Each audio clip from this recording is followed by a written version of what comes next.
മലേഷ്യയിൽ നിന്ന് പുറത്തു വന്നൊരു സംഭവമാണ് സമൂഹ മാധ്യമങ്ങളിൽ വ്യാപകമായ ചർച്ചകൾക്കിടയാക്കിയത്.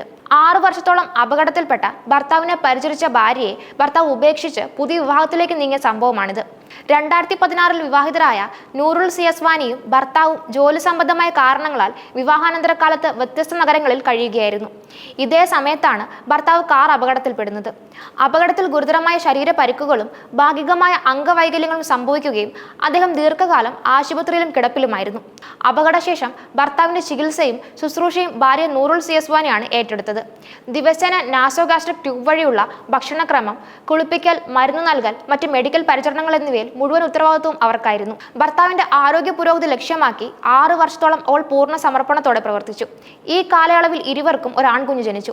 അമ്മയായും ശുശ്രൂഷികയായും ഇരട്ട ചുമതലകൾ നിറവേറ്റിയ നൂറുൽ സിയസ്വാനി 2019 മുതൽ തന്റെ ജീവിതാനുഭവങ്ങൾ സമൂഹ മാധ്യമങ്ങളിലൂടെ പങ്കുവയ്ക്കാൻ തുടങ്ങി.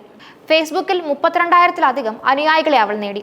വർഷങ്ങളായ പരിശ്രമത്തിന് ശേഷം ഭർത്താവിന്റെ ആരോഗ്യത്തിൽ പുരോഗതി സംഭവിക്കുകയും അദ്ദേഹം ആശുപത്രി ജീവിതത്തിൽ നിന്ന് മോചിതനാകുകയും ചെയ്തു.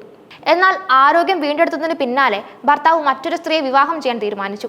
2024 ഒക്ടോബർ 6 നൂറുൽ സിയസ്വാനിയും ഭർത്താവും വിവാഹമോചനം നേടി. വിവാഹമോചനം നേടിയതിന് വെറും ഒരാഴ്ചക്കുള്ളിൽ ഭർത്താവ് മറ്റൊരു സ്ത്രീയെ വിവാഹം ചെയ്തു. പുതിയ വിവാഹം സംബന്ധിച്ച വിവരം പൊതുജനങ്ങൾക്കറിയാൻ ഇടയായത് നൂറുൽ സിയസ്വാനി സമൂഹ മാധ്യമങ്ങളിൽ പങ്കുവച്ച പോസ്റ്റിലൂടെയാണ്.